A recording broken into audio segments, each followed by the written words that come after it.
Hey everybody, it's me, Angel Benton, and it's time for another edition of Angel Sudsy Recap, where we delve into the world of daytime television and we do a few reality shows on the side. And one of those reality shows that we're doing is RuPaul's Drag Race, and I'm on the second to the last episode, so I'm almost caught up. I've just got the finale to watch.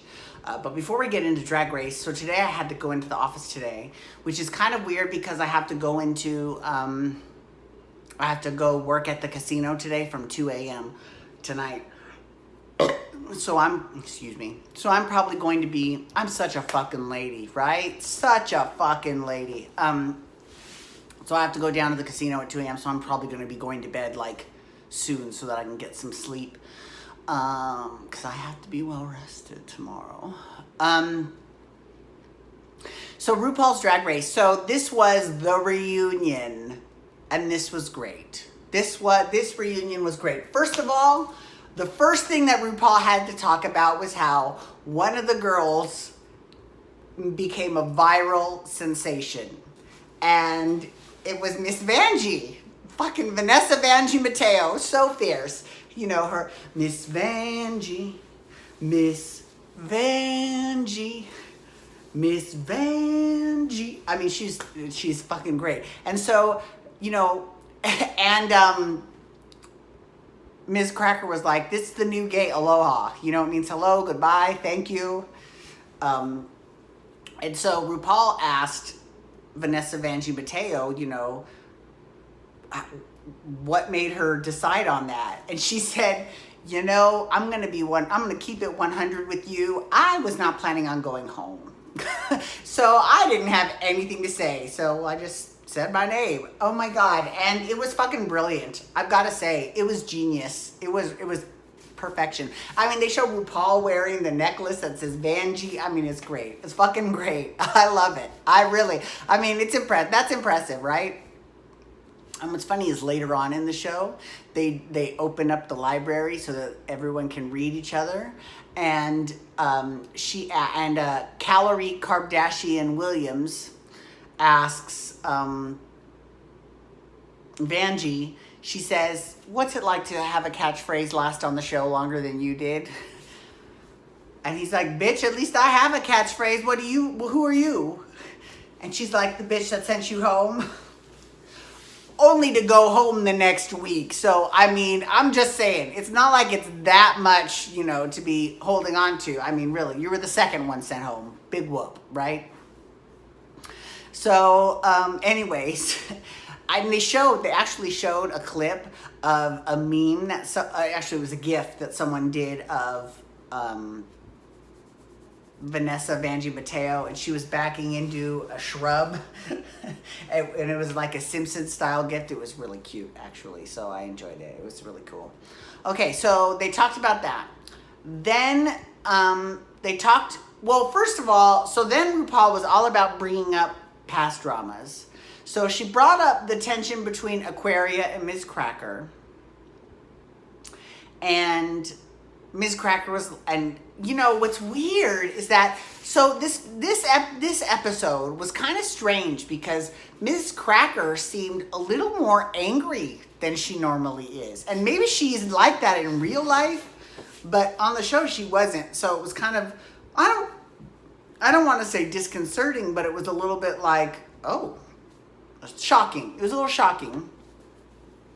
And he was like, we're just like siblings in the fact that we love each other, but we can't stand to be around each other. I'm going, God, meow. Damn. So, you know, they talked about the meow mix. They talked about the meow mix. They talked about the beef that they had with each other and how they squashed it in the middle of the show. And, you know, Cracker came in 5th place. I mean, that's pretty fierce. Amongst 14, you come in 5th. That's pretty fierce. So, and RuPaul basically told Ms. Cracker that the reason why you didn't go further is because because, you know, you had to lip sync to Nasty Girl by Vanity 6. And whereas Cameron was doing a fierce Nasty Girl, all sexy and sultry, you were throwing cartwheels and shit, and that wasn't appropriate for the song. So, okay. Then they talked about how Eureka and Cameron Michaels had to lip sync for their life, and how they both got saved. And it was fierce because they showed the moment where they both did the drop split in the song that they were doing. But what's funny is that, you know, Eureka did the traditional drop split, and Cameron, what people don't realize is she did a second position drop split, a middle drop split. That's fucking hard. That is hard as fuck. That is not easy. So I give him mad credit for that. But what's interesting is that somebody, I don't remember who, maybe it was Monique. Okay, Monique Hart. Monique Hart asked Cameron Michaels, she's like, you know, who are you? What is going on? Like, because you're a real mouthy girl on social media, but then on the show you were so quiet you didn't say anything. So was that strategy? Were you playing us? What was going on? Like, what was that about? And he's like, you know, but when I was on the show, I was definitely more quiet. I didn't know these girls. I didn't know the situation, you know. And getting to watch the show back after it's happened months later, you know, I have definite opinions, you know. And someone did, so I forget who it was. Someone did a reading room on her too, and they said, I think it might have even been Mayhem. No, I don't think it was Mayhem. I don't remember, but someone said to her, you know, something like, if you, I know you, but I don't know you unless I'm paying for a $50 meet and greet, or something like that. They're basically referring to DragCon, which is the convention that RuPaul hosts every single year, where they have all these drag queens, and, you know, some of them charge for meet and greet. Here's the thing about DragCon. You know, I've been to a few soap opera conventions in my day, and I mean, at a convention it's entirely, I mean, like, the General Hospital convention I thought was a little bit pricey, in the fact that they just nickel and dimed you to death for fucking everything. But if you think about it, they, you know, it's not that different from DragCon. Like, they charged you for every single photo that you wanted to purchase. They charged you for the photos you wanted to take with the celebrities. They charged you for every autograph that you got. I mean, it was like, you know, nickel and dime, right? But apparently that's how it is at DragCon too. So I guess if I were to go to DragCon, I wouldn't be that surprised. To be perfectly honest with you, I would keep it 100 and not. Should I go to DragCon? Should I go to see the girls at DragCon? What do you think? Leave me a note in the comments. Let me know. We'll see. Anyways, okay. So,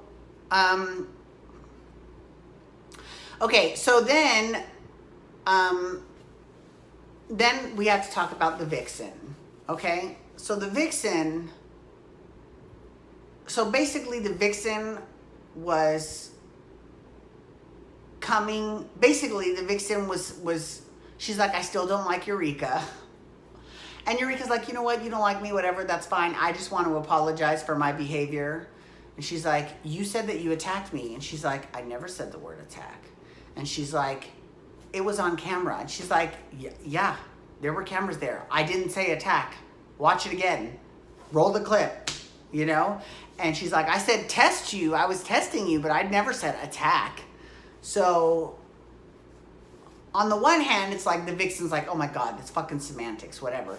But on the other hand, Eureka's got a valid point. Attack has a very negative connotation, whereas testing doesn't really have that as negative of connotation as attacking does.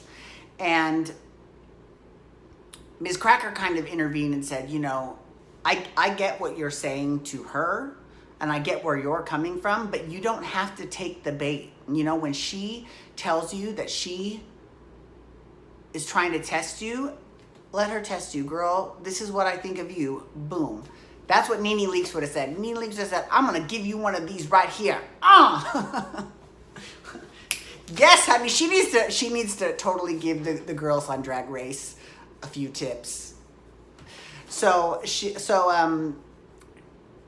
But what's interesting is that RuPaul knows better. RuPaul has been around a long time, and she knows when someone is trying to pull the wool over someone's eyes. And she's like, so, you know, because the vixen's like, why are you telling me how to react to her when you're not telling her how to act towards me? You know? And RuPaul's like, so was it reacting when you tried to stir up shit between Miss Cracker and Aquaria? Boom, mic drop, fierce. I was like, yes, bitch. Yes, get it. Uh-huh. And she was like, I was just telling the truth. Okay, that was it. Then you lost me. At that point, you lost me. You know, if she had said, you know what, I apologize for that. But she didn't apologize for that at all. And she's like, you know what, I came here to say thank you to my fans, and that's all I'm going to say. And then she just walked off and left. And Asia O'Hara was crying. She's like, you know, I feel bad for her, blah, blah, blah. And RuPaul's like, don't feel bad for her. I come from the same place that she does. I know how to act right. I loved it. Anyways, you know what's interesting is that they asked all the girls who should win. And some people said Eureka. A lot of people said Eureka, actually. So a few said Aquaria, and there were a couple that said Asia. Nobody said Cameron. So it's real interesting. I can't wait to see the finale and see how this plays out. So, I mean, I know how it ends. I already know, but we'll see how it plays out on the show. Alrighty, everyone. Thank you so much for logging on today. I do appreciate it. Please feel free to follow me on Twitter, Instagram, and Snapchat at Angel Benton. You can hashtag Drag Race to talk Drag Race, or you can also hashtag Days or DOOL to talk Days of Our Lives, because I'm doing that next. And you can hit that subscribe button on my YouTube channel for my YouTube videos sent to your email inbox every single day. And while you're there, you can look around that YouTube channel for my Storytime with Angel Benton series. Alrighty, everyone, have a great night. Peace out. Webba, webba, webba.